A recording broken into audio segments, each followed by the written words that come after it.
Bienvenidos a un episodio más de Montessori al Descubierto, un podcast de Montessori Xaltepec. El día de hoy vamos a hablar de inclusión educativa y para ello nos acompaña la doctora María Fernanda López Mendiolea, que es presidenta y fundadora de AMAD. Hola Fer, ¿cómo estás? Bien, Ana, gracias. Antes de hablar qué es AMAD, me gustaría que nos platicaras acerca de lo que tú haces, tu formación y te presentaras un poquito. Ok, bueno, pues como ya dijiste, soy María Fernanda López Mendiolea y soy, licenciada en psicología, tengo una maestría en educación especial y un doctorado en pedagogía. Y pues como platicábamos hace rato, yo desayuno, como y cena inclusión. Toda mi vida he trabajado con personas con discapacidad y pues hace 15 años más o menos fundé AMAD, que es Asesoría para el Manejo Adecuado de la Discapacidad. Ok. Sí. Específicamente, ¿qué hacen en AMAD? Okay. Somos una asociación sin fines de lucro y la idea es acompañar a familias, acompañar escuelas y capacitar a la sociedad en general en temas relacionados a la inclusión y sobre todo educación al sistema regular de niñas y niños y jóvenes con discapacidad. Ok. Sí. Personalmente, Fer, ¿qué fue lo que te movió a ti para dedicarte a la inclusión? Desayunas, comes y cenas inclusión, sí, pero ¿por qué? Más bien, conforme el discurso he entendido que fue realmente porque yo viví la inclusión. Yo tuve compañeros con discapacidades de niña. Yo soy niña Montessori y tuve compañeros con autismo, con síndrome de Down, usuarios de silla de ruedas. Y entonces, esto fue en la primaria. Entonces, para mí, la discapacidad era algo cotidiano. Y claro, y después entras a otro espacio donde no es inclusivo y me llamó la atención. Yo creo que eso ha de haber sido, ¿no? Como, ¿dónde están estos chicos? Y no solamente que no eran mis compañeros, sino que íbamos a otros entornos a verlos, como este enfoque asistencialista, ¿no? De vamos a hacer servicio social a la escuela de niños con autismo, ¿no?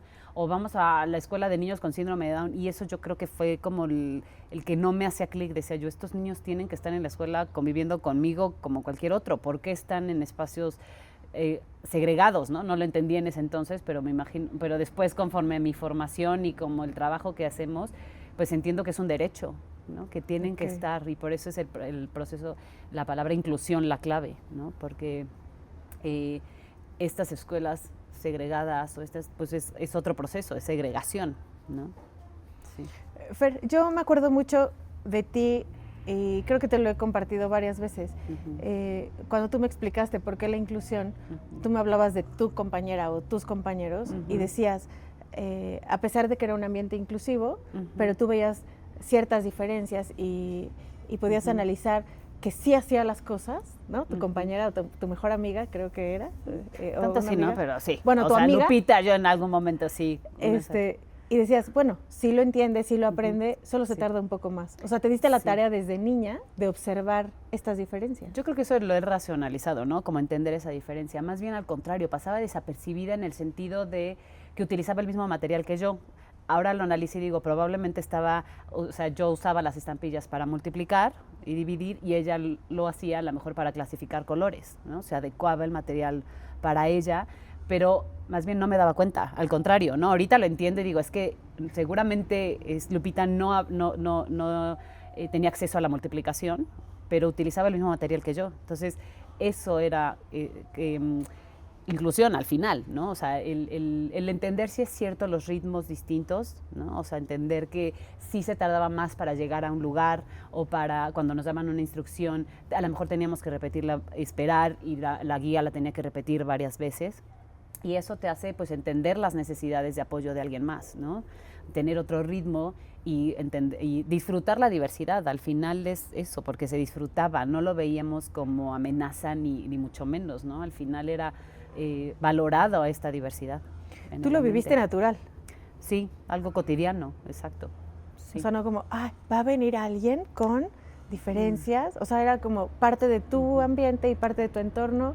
Sí, o sea, sí fue importante en algún momento que nos hablaran sobre qué era síndrome de Down, por ejemplo, en Arturo, no sé, te estoy hablando hace más de 30 años, ¿no? Pero sí me acuerdo que en algún momento sí nos hablaron qué era síndrome de Down, qué era el autismo, qué era... Y eso habría como, o sea, eliminaba prejuicios, ¿no? Yo creo que al final te dan información y ahora conoce a tu compañero, porque sí es cierto que también teníamos, o sea, estaba Ana con autismo y estaba Arturo con síndrome de Down, y muy distintos, no por tener una discapacidad o por tener un diagnóstico es lo mismo discapacidad, o hasta el mismo autismo, ¿no? Dos personas con autismo. Si conoces a una persona con autismo, conoces a una persona con autismo, no conoces el autismo, claro. ¿no? Entonces, sí era importante que nos hablaran en general de la condición, pero al final conocías a tu compañero, era un compañero más, y te podía caer bien o te podía caer mal. Por ejemplo, lo decías, a mí Lupita me caía muy bien y era mi amiga, y jugábamos ¿no? Ella era usuaria de silla de ruedas, pero Arturo, por ejemplo, pues no me caía muy bien, sinceramente, pero no porque tuviera una discapacidad y tuviera síndrome de Down, sino que era su personalidad, exactamente, y eso es lo rico, ¿no? De entender que la condición de discapacidad pues te hace persona, eres persona también, ¿no? O sea, y tienes tu propia identidad, ¿no? Y tus propios vínculos, ¿no? Okay. Entonces, la clave y lo primero que tendríamos que hacer es la información. Sí, general, exacto. Y identificar que ahora conoce a tu compañero, a la persona, ¿no? Sí, porque, a ver, si nos hacemos así hacia atrás en los años, era como esconder a las personas con alguna discapacidad, sí, o con alguna enfermedad, no solo, o sea, y es malo, claro, y hasta los podíamos ver como, ay, me lo va a contagiar, no sé, muchos prejuicios alrededor, ¿no? Exacto, y lo dices antiguamente, bueno, todavía, ¿no? Todavía. Bueno. Sí, y al final, ¿sabes qué pasa? Que tenemos este cerebro, o sea, hablando como técnico un poco, pero tenemos este cerebro reptiliano, este cerebro instintivo, ¿no? La amígdala y este cerebro que es instinto, que te hace rechazar todo aquello que te resulta amenazador, ¿no? Todo aquello que es distinto, todo aquello que es que no conoces, que no puedes anticipar, pues te da miedo y sientes que estás en riesgo. Tu cerebro se activa, ¿no? Y no lo razonas, sino simplemente es como, ok, esta persona camina distinto, se mueve distinto, habla distinto a lo esperado, a lo cotidiano. Entonces, ¿cómo voy a actuar yo? ¿No? Y ese es, no es que sea mala intención el rechazar, sino simplemente te pone nervioso el ¿qué me va a pasar? ¿No? Y entonces, con protección. Exactamente, es cuestión instintiva. Entonces, ahí está la clave de la inclusión, en la convivencia de las personas con discapacidad. Tienes que convivir con la diversidad para entender que no pasa nada, que tu cerebro se programe y decir, pues que camine distinto, que aprenda distinto, que hable distinto, que se comporte distinto, no me amenaza, no me pone en riesgo a mí, ¿no? Entonces, esa es la clave de la inclusión, de convivir con la discapacidad para que entonces ya no sea un factor que rechace yo y que segregue, ¿no? Justo te iba a preguntar qué es inclusión, ya diste un poco la respuesta, y nosotros como papás, ¿cómo podemos influir en nuestros hijos para vivir en una inclusión? Retomando, bueno, ¿qué es la inclusión? La inclusión es un derecho, ¿no? O sea, de principio, porque muchas veces lo vemos como si fuera un favor al otro, ¿no? O sea, el favor te estoy incluyendo y te hago el favor, no. Todo ser humano tiene derecho a ser incluido. Todos tenemos el derecho a ser incluidos, ¿no? Entonces, partiendo de ahí, pues la silla, hablando en escuelas o a nivel educativo, esa silla que está en el aula tiene que ser ocupada por un niño con discapacidad como cualquiera, ¿no? Y ¿qué podemos hacer como familia? Es que somos una generación de transición. O sea, siempre pregunto en auditorios, a lo mejor de mi edad, por ejemplo, bueno, 40 por ahí, y digo, ¿cuántas personas tuvieron compañeros con discapacidades de pequeños? Y me alzan la mano muy pocos. Afortunadamente, ayer, fíjate, tuve una sesión con chavos del TEC, están estudiando, y hice esa pregunta y la mitad alzó la mano. Entonces fue así como, ok, ya es otro el discurso, ¿no? Ya vamos entendiendo, pero sí es cierto que los que somos padres ahora, ¿no? De niños pequeños o de edad educativa, estamos educando con nuestros propios prejuicios y con poca información, porque si conocemos muy poco de la discapacidad. Entonces, claro que cuando llega mi hijo a preguntarme, ¿no? O a decirme, es que Juanito con autismo estuvo gritando en el salón, ¿no? ¿Qué puedes pensar? Muchísimas cosas, pero no, porque no lo conociste, o sea, no conociste y no conviviste con la discapacidad. Entonces, ¿qué podemos hacer? Pues informarnos y más bien a través de nuestros hijos conocer la inclusión. Yo creo que somos esa generación, te digo, de transición, que nuestros hijos nos van a educar en la inclusión. ¿no? Ok. Esto está súper interesante. Claro, porque les preguntas, sí, ¿y por qué gritó? Ajá. ¿Qué le había pasado? Sí, Sí, mamá, es que a veces cuando está estresado grita. exacto. Y él lo ve muy normal porque Sí. pasa en el día a día en Sí. su ambiente. Y tú grita, Claro. ¿no? O sea, claro, pues que Montessori tiene que ser un ambiente silencioso, porque está gritando, ¿no? Ajá. Mira, te puedo decir que una anécdota, una experiencia que he racionalizado y te la cuento como especialista, no como niña, pero desde la perspectiva. Nosotros teníamos una compañera con autismo que cuando había mucho estímulo auditivo, se pegaba en el piso. O sea, era tanta porque al final las personas con autismo, cuando tienen tanto estímulo sensorial, les duele, así tal cual. O sea, su cerebro no es capaz de inhibir tanto estímulo y entonces duele todo lo que estoy sintiendo, todo lo que estoy escuchando, ¿no? Mezclando un poco la anécdota entre especialista y niña. ¿Qué pasaba en el ambiente, por ejemplo, cuando esta chica se pegaba en el piso? La guía, en lugar de darle la atención a la niña, se volteaba con nosotros y nos decía, oigan, escuchen, ¿no? Escuchen, oigan, hay mucho ruido en el ambiente y por eso ella, no, por no decir nombres, bueno, voy a cambiarlo, ¿no? Por eso Ana está haciendo esto, está pegándose en el piso porque hay mucho ruido en el ambiente y ustedes tienen que guardar silencio para que ella no se sienta como se está sintiendo. Entonces ahorita lo entiendo y digo, oye, en vez de ponerle atención y vivir la anécdota como algo desagradable, yo asumía la responsabilidad de esta situación, ¿no? Como niño en el ambiente entendía, decía yo, es que tengo que estar en silencio porque mi compañero necesita esto. Entonces sí te vuelve mucho más sensible a las necesidades del otro, más allá de la condición y decir, es que vivo la situación, ¿no? Porque si te cuento que un niño se pegaba en el piso, como papá te lo cuentan y dices, ¿qué está pasando? O sea, ¿qué cosa tienen en el ambiente? Pero tú lo experimentas de manera distinta. Tú entiendes que está en ti y que tú puedes ser un apoyo o una barrera para que tu compañero aprenda, ¿no? Esto me liga a lo siguiente, Fer, porque en un colegio Montessori, donde se valora la individualidad, el ritmo, las necesidades, las características de cada niño, ¿cómo se complementa esta filosofía con la inclusión? Es que no se complementa, es, ¿no? O sea, es muy natural y si eres congruente, ¿no? Y si realmente como papá buscas el Montessori precisamente por eso, entonces, porque no queremos estandarizar, ¿no? Y nuestra currícula y nuestro modelo educativo, ¿no? Como pedagoga ya hablando, bueno, pues es muy rígido. Y al final, ¿quién te dijo que un niño tiene que aprender a leer a los 6 años ya tiene que saber leer, ¿no? O sea, ¿quién lo dijo? Piaget hace muchos años, ¿no? Y entendiendo que ahorita identificamos que está la diversidad y los ritmos, ¿por qué quisimos estandarizar en un principio, ¿no? Y por qué a partir de ese estándar y de llenar cuadritos de, ya hiciste esto, entonces pasas a lo siguiente, pues eso se vuelve al final muy complejo para poder hacer estas adecuaciones con la diversidad de los alumnos, porque todos somos diversos, ¿no? Al final entender eso, cada quien tiene un ritmo diferente en diferentes cosas, ¿no? Porque, o sea, pues te puede ir muy bien en algunas, en cuestiones matemáticas o no, también entender las diferencias y las inteligencias diversas, pues también te da la pauta para decir, ok, o sea, Montessori se da de manera muy natural, pero no es cierto que se da en otros entornos, ¿no? Entonces, sí, Montessori es inclusivo por sí, ¿no? Por sí.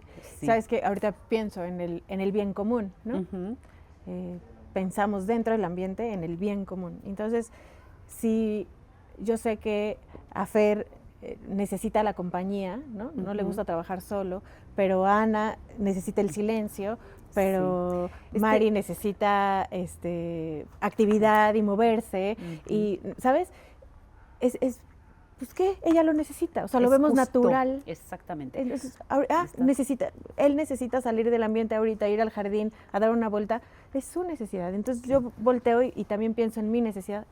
Yo quiero ir por un vaso con agua porque ya tengo la boca seca. Respetando todo y no pasa nada. Sí, es exactamente esta filosofía del respeto, de la justicia, ¿no? O sea, qué es justo y qué no es justo, porque muchas veces como docente en el aula dices, oye, pero ¿por qué le voy a dar a este niño este apoyo y no se lo doy a los demás, ¿no? O sea, y nos pasa mucho con los chavos con discapacidad, ¿no? Que requieren apoyos muy específicos, o como papás también muchas veces que me preguntabas, ¿cómo podemos hacer? Pues entender la justicia desde la necesidad del otro, ¿no?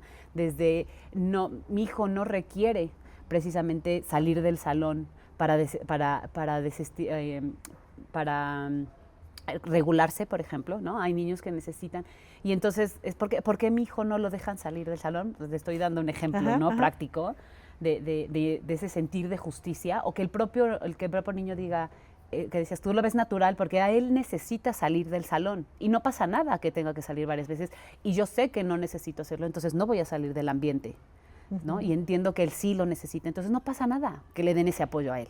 Sí, yo necesito hacer 5 trabajos para poder salir a jardín, por ejemplo, ¿no? O sea, necesito trabajar, y él tiene que cumplir 3.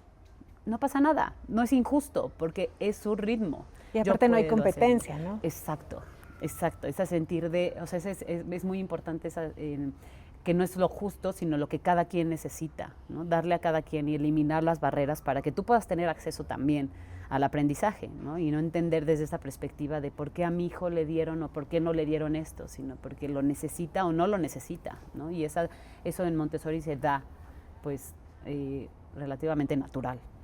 Fer, ¿nos puedes platicar acerca de las barreras? Bueno, me voy a ir más atrás entendiendo que el nuevo paradigma de la discapacidad ya no se da, el discurso ya no está en la condición de la persona. La discapacidad no es solamente la condición de la persona, sino la discapacidad se define como la interacción entre la condición de una persona, una situación, y las barreras o apoyos que le da su entorno. Entonces, una discapacidad se manifiesta en función a que una persona que tiene alguna condición específica está en un entorno que lo apoya o no lo apoya. Tú tienes más o menos discapacidad en función a los apoyos o barreras que te pone el entorno. Entonces, si eres una persona usuaria de silla de ruedas y tú desde el momento que sales de tu casa hay un escalón, ¿no? Y no puedes salir de tu casa, ahí estás experimentando más discapacidad, ¿no? Por eso no es el discapacitado. Exacto. Es la discapacidad, es una situación, ¿no? No es la condición de una persona, ¿no? Es una persona con discapacidad, porque experimentas en mayor o medida, exacto. Y entonces si todo tu entorno está adecuado y te desplazas por sí mismo y eres independiente, pues tienes menos discapacidad, ¿estás de acuerdo?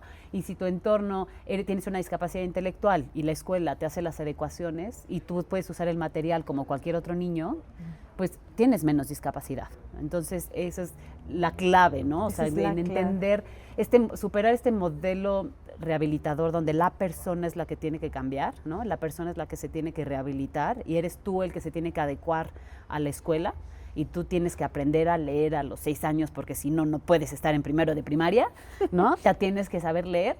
Hacer esas adecuaciones y decir, no pasa nada que tengamos un chico, porque hay otras necesidades que se tienen que cumplir, no solamente esos requisitos, y es eliminar las barreras y dar los apoyos necesarios para que entonces experimente menos discapacidad. Entonces las barreras las ponemos nosotros, el entorno ponemos esas barreras. Exactamente. No, que no lo invites a la fiesta porque qué tal que hace un berrinche o se pega en el piso en la fiesta. Claro, ¿y cómo voy a manejar yo esta situación? Exacto, sí. Esa es una barrera. Claro. Y entonces esta niña no va a la fiesta de cumpleaños padrísima con todos sus amigos porque la mamá puso una barrera de yo no quiero ese show. Y una barrera también puede ser el no hacer algo, ¿sabes? O sea, puede ser tú una barrera en decir no vaya, pero también mantenerte, ¿no? Indiferente, o sea, eres una barrera en función a que no das los apoyos necesarios.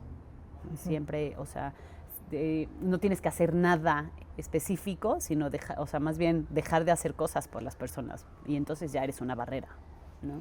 Hay entornos que se pueden volver mucho más fácil inclusivos que otros, ¿no?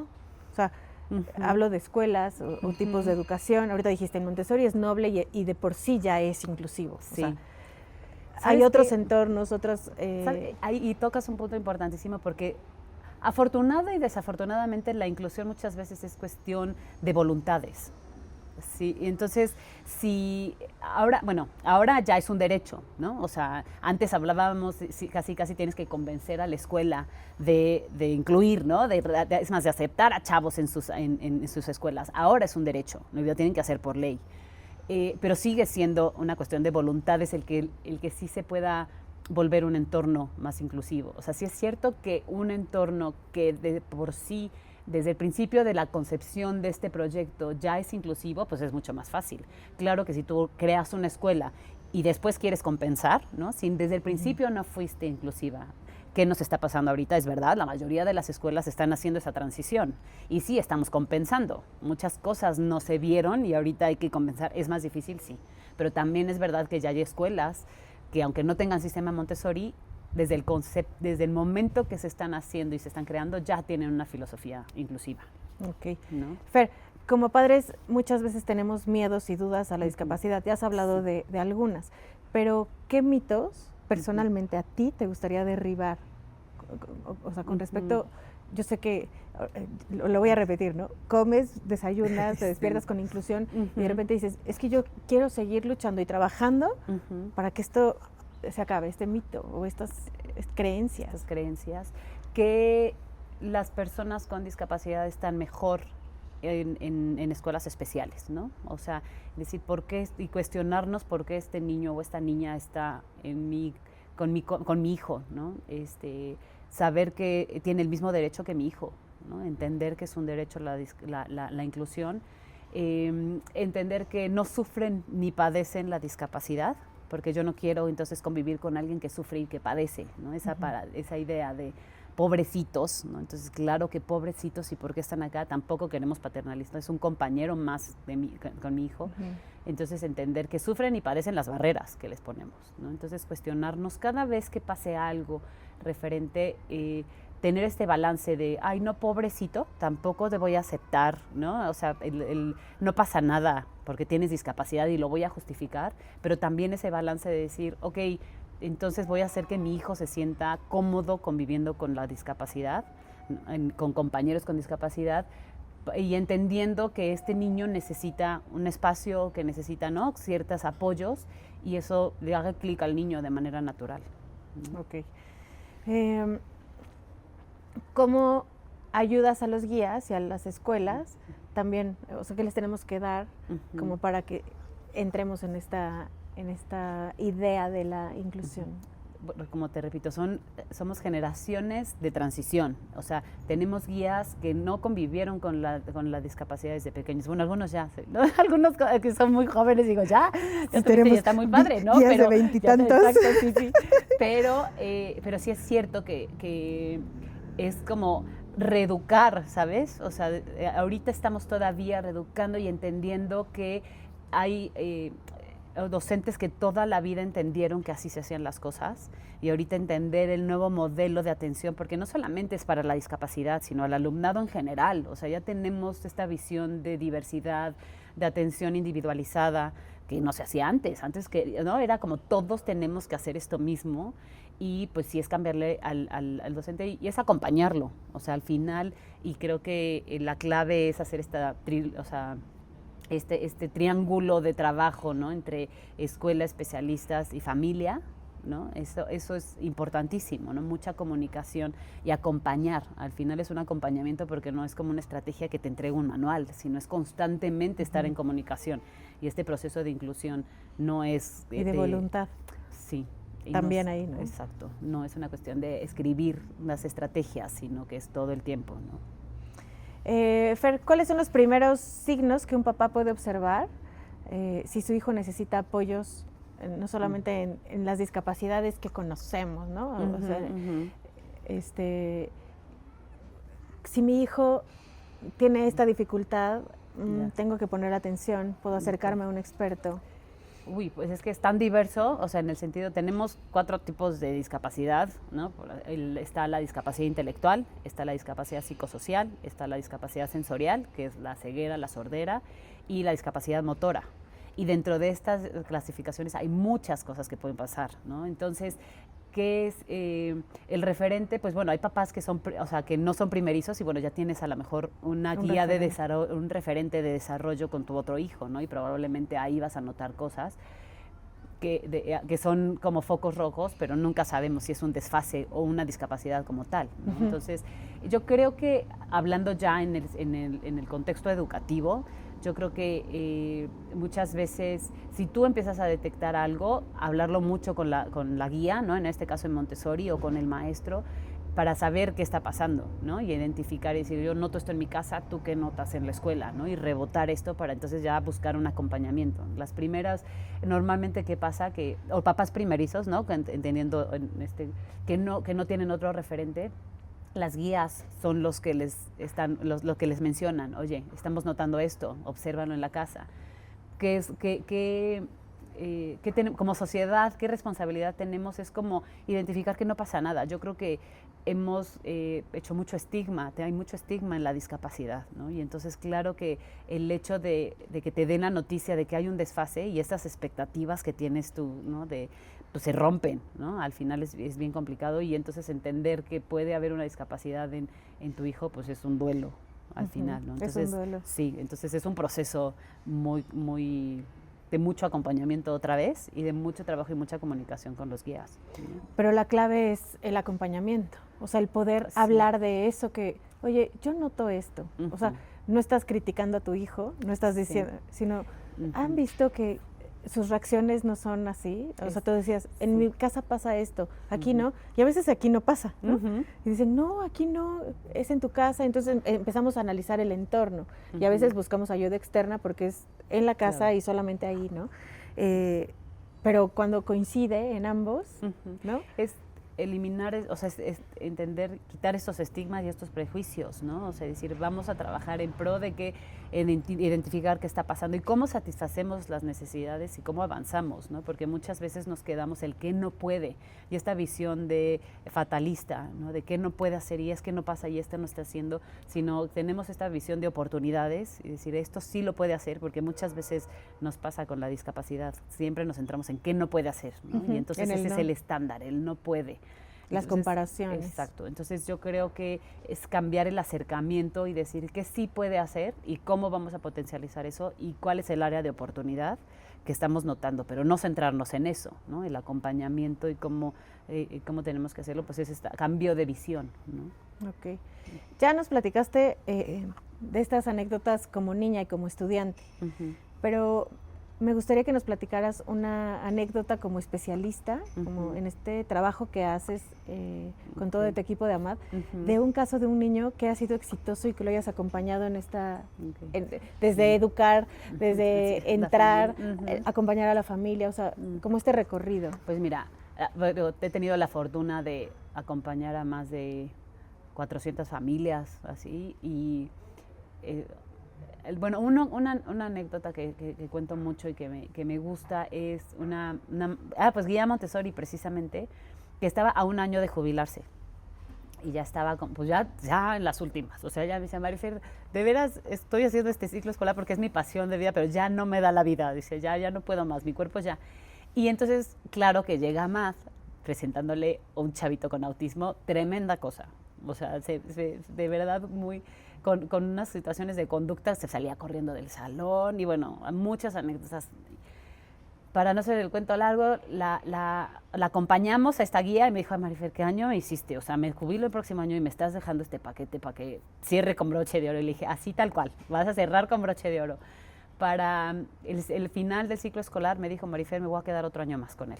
O sea, no me voy a jubilar, quiero quedarme otro ciclo escolar con él. Quiero que termine Casa de Niños conmigo. Wow. Entonces, bueno, eso fue, o sea, maravilloso, ¿no? Dijo, lo estoy disfrutando porque veo a los compañeros, y eso es importantísimo, ¿no? No es que solamente es el beneficio para la persona con discapacidad del niño, sino veo el beneficio para mis otros alumnos. O sea, quiero que este niño esté aquí, no por él nada más, no me quedo nada más por él, sino por lo que se logró en el grupo. Wow. Sí. Pero no solo es acompañar a la familia, acompañaste a la guía, al niño. Sí. ¿Hicieron trabajo también con los niños? Sí, definitivamente. O sea, es exacto, es como darles responsabilidad, pero no paternalista, sino que de acompañamiento y de trabajo de comunidad, porque no solamente él era el centro, ¿no? Se volvió que todos nos identificamos como agentes para trabajar en conjunto, pero no para él nada más. O sea, ella identificó que todos estaban beneficiando de esto, porque era un trabajo en equipo y colaborativo, pero no centrado en él, ¿no? Yo muchas veces te he escuchado y he tenido la fortuna de trabajar contigo también. Y cada vez que te escucho aprendo mucho, mucho, mucho. Y Y tú me decías en algún momento, estas adecuaciones y estas cosas que haces para el niño con discapacidad no solamente sirven para él, ¿no? O sea, sirven para todo el entorno. Exacto. Entonces, ay, y él usa eso, ¿y cómo es? Y no, no, es para Juan, que tiene autismo. No, ¿lo quieres usar? Mira. Claro. ¿No? Muchos de los niños tienen asistente de inclusión, pero el asistente no solamente le pertenece a ese niño con discapacidad. Es un adulto más. Es un adulto más en el ambiente. Y entonces de repente ves a los demás niños platicando con ese asistente y de repente, oye, ¿no? Y hacen un vínculo con ellos. Y no es como el amigo de, ¿no? Porque cuando llega es el acompañante de él, ¿no? Y de repente se vuelve una persona más en el ambiente y se sienta y come con los niños y juegan a la hora de jardín y se saludan y son agentes de cambio todos, ¿no? Exacto. Es como si la marea sube, sube para todos los barcos, ¿no? O sea, si el maestro hace este esfuerzo, si la guía o el asistente hace el esfuerzo para hacer un entorno inclusivo, o sea, un esfuerzo extra para que el aprendizaje se logre para este niño, también le va a beneficiar a los demás. También se vuelve un maestro, un guía con más herramientas, ¿no? Y toda la capacitación y como dices tú, este acercamiento y ¿cómo le hago para que este niño pueda aprender esto? También le va a beneficiar a otros, bueno, a los demás, ¿no? Eso me hace mejor maestro. Cualquier reto que asuma un guía lo va a hacer mejor docente para todos. Claro. ¿No? Sí. Fer, si algún papá o alguien que nos esté escuchando quiere acercarse a AMAD, ¿cuáles son los pasos a seguir? Bueno, estaremos muy cercanos a Xaltepec, ¿no? Cualquier cosa pueden preguntar por AMAD en la escuela, ¿no? Y bueno, también en las redes sociales también estamos. Es que soy fatal, pero bueno, en Facebook estamos como AMAD, en Instagram estamos como AMAD Oficial, ahí nos pueden encontrar. O sea, la idea es que si notan, ¿no?, en una necesidad de algún servicio en AMAD o estoy viendo, quiero que me acompañes de esta forma, a través del colegio lo pueden hacer. O sea, sí, vas a estar cerquita de nosotros. Exacto, sí. Acompañarnos en la inclusión. Sí, ¿no? Es la idea. Perfecto, Fer. Sí. Para cerrar, Fer, ¿algún mensaje que le quieras dejar a las familias acerca de inclusión? Pues que ahora estamos hablando de inclusión porque es un proceso de transición, pero próximamente estaremos hablando de convivencia. Sí. Okay. O sea, la idea es convivir. Sí. Perfecto. Fer, te agradezco muchísimo. Sí. Tu apertura, tu apoyo, tu acompañamiento siempre.